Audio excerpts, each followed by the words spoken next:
भारत कई महान शख्सियतों का देश रहा है, चाहे वो चंद्रगुप्त मौर्य हो, मगध साम्राज्य हो या महाराणा प्रताप जैसे योद्धा हों।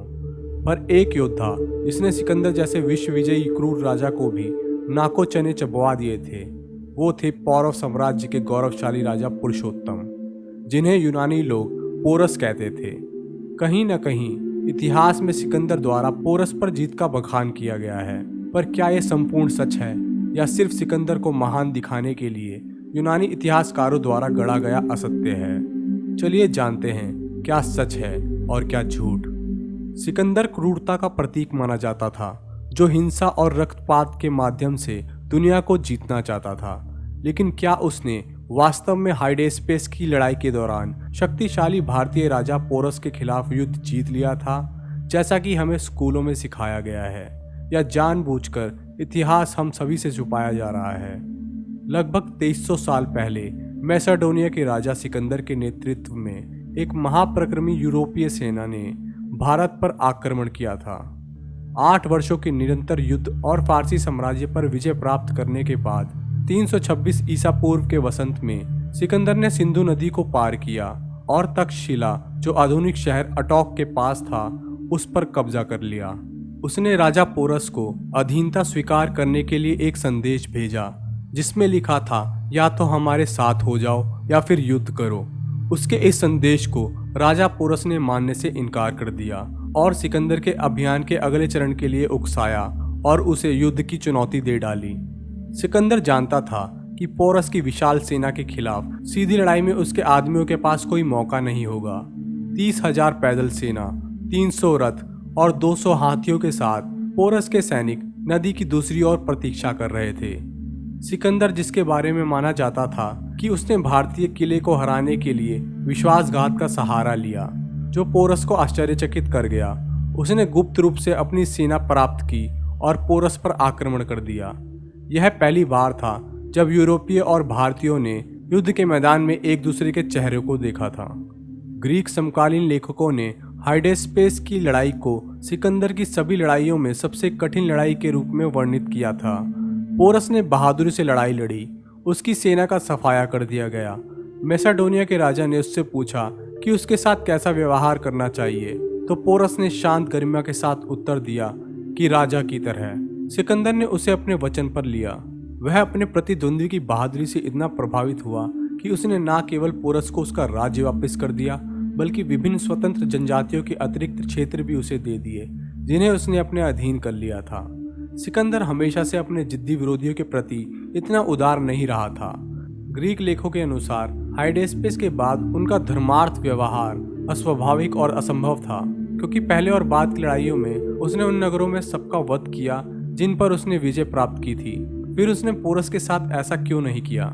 ह्यूस्टन विश्वविद्यालय में प्राचीन इतिहास के प्रोफेसर फ्रैंक ली होल्ट ने अपनी पुस्तक Alexander the great and the mystery of the elephant medallions में लिखा है कि एरियन इतिहास में सिकंदर की सेना द्वारा विजय उत्सव का एकमात्र संदर्भ पोरस के साथ युद्ध के बाद था।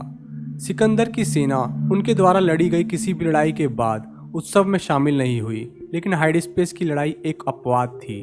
तथ्य यह है कि मैसेडोनिया के लोगों का हाइडेस्पेस में लड़ाई के बाद जश्न मनाना यह बताता है कि वह भारतीय और उनके हाथी दल के साथ संघर्ष के बाद जीवित रहने के लिए खुद को बेहद भाग्यशाली मानते थे। शायद मैसेडोनिया के लोगों ने महसूस किया कि हाइडेस्पेस की लड़ाई में वे असामान्य वीरता से लड़ रहे दुश्मनों से निपट रहे थे। मैसेडोनिया की सेना में रोटेशन की एक प्रणाली थी, जहां अनुभवी सैनिकों के बड़े बैचों को पर्याप्त सोने और दासों के साथ घर लौटने के लिए रिहा कर दिया जाता था। उनके स्थान पर यूरोप के नए सैनिक आते थे। इसके बावजूद भारतीय रक्षकों द्वारा किए गए उग्र प्रतिरोध ने उस समय तक सर्वविजेता ग्रीक सेना की ताकत और शायद इच्छा को कम कर दिया था। ग्रीक इतिहासकार प्लूटार्क ने अपनी शानदार जीवनी श्रृंखला पैरेलल लाइव्स में सिकंदर की जीत का वर्णन किया है। जहां तक मैसेडोनियाई लोगों का सवाल है, पोरस के साथ उनके संघर्ष ने उनके साहस को तोड़कर रख दिया था और भारत में उनकी आगे की प्रगति को रोक दिया था। उन्होंने आगे कहा, मगध की सेना का आकार आगे पूर्व में 2 लाख पैदल सेना, 80,000 घुड़सवार सेना, 8,000 रथ और 6,000 युद्ध हाथियों की संख्या थी, जो सिकंदर के सैनिकों के लिए हतोत्साहित करने वाला था, जिसने भारत में उनकी आगे की प्रगति को रोक दिया। यह स्पष्ट है कि सिकंदर के सैनिक न केवल थके हुए थे और घर से परेशान थे, बल्कि एक और विशाल भारतीय सेना का सामना करने की संभावना से भयभीत थे। उन्होंने विद्रोह किया और पूर्व की ओर आगे बढ़ने से इनकार कर दिया। सिकंदर के पास अपने और अपने सैनिकों के लिए सुरक्षित मार्ग सुनिश्चित करने के लिए पोरस के साथ शांति समझौता करने के अलावा और कोई विकल्प नहीं बचा था। अर्थशास्त्री E.A. बस के अनुसार हाइडेस्पेस की लड़ाई में पोरस के बहादुर सैनिकों ने सिकंदर के अधिकांश घुड़सवारों को नष्ट कर दिया था, यह महसूस करते हुए कि अगर वह लड़ाई जारी रखता है तो वह पूरी तरह बर्बाद हो जाएगा। मैसेडोनिया के राजा ने पोरस से लड़ाई बंद करने का अनुरोध किया। अपनी परंपराओं के अनुसार उदार भारतीय राजा ने आत्मसमर्पण करने वाले दुश्मन के जीवन को बख्शा। एक शांति संधि पर हस्ताक्षर किए गए और सिकंदर ने पोरस को अन्य क्षेत्रों को अपने राज्य में मिलाने में मदद की। इससे पता चलता है कि भारत पर सिकंदर के मार्च के प्रभाव को औपनिवेशिक युग के इतिहासकारों द्वारा वास्तविकता के अनुपात में बढ़ा चढ़ाकर पेश किया गया है। ग्रीक इतिहासकार और भूगोलवेत्ता स्ट्रेबो ने कई ग्रीक लेखों की विश्वसनीयता पर सवाल उठाया, जिन पर इतिहास के इस संस्करण के अधिकांश भाग आधारित हैं। वह निंदा करते हुए शिकायत करता है कि सिकंदर के बारे में लिखने वाले सभी लोगों ने सत्य के बजाय चाटुकारिता को प्राथमिकता दी। वे लिखते हैं, आमतौर पर भारत के मामलों पर अब तक लिखने वाले लोग झूठे थे। सिकंदर का इतिहास लिखते समय हम और अधिक विश्वास पात्र हो गए थे। भारतीय अमेरिकी गणितीय वैज्ञानिक डॉक्टर नवरत्न श्रीनिवास राजाराम लिखते हैं, यूनानियों की भारतीयों और अन्य गैर यूरोपीय लोगों से श्रेष्ठ होने की धारणा औपनिवेशिक काल के यूरोपीय लोगों द्वारा पेश किया गया एक गुमान था।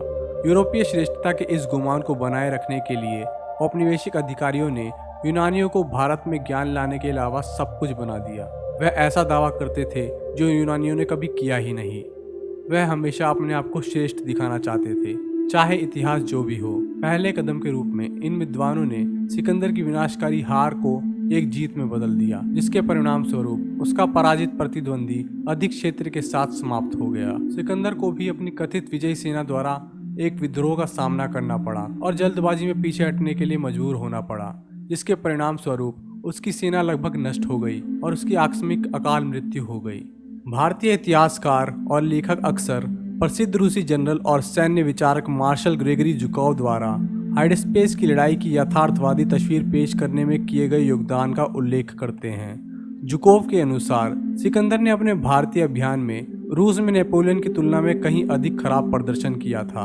1957 में देहरादून में भारतीय सैन्य अकादमी में दिए गए एक दीक्षांत भाषण में जुकोव ने कहा कि पोरस के साथ अपनी लड़ाई के अंत में सिकंदर के आचरण से पता चलता है कि उसे एक विनाशकारी हार का सामना करना पड़ा था। एक रूसी विचारक द्वारा व्यक्त किए गए ये विचार महत्वपूर्ण है, क्योंकि पूर्वाग्रही औपनिवेशिक और पश्चिमी इतिहासकारों के विपरीत ग्रीक और बाद में रोमन भारतीयों को अलग तरह से देखते थे।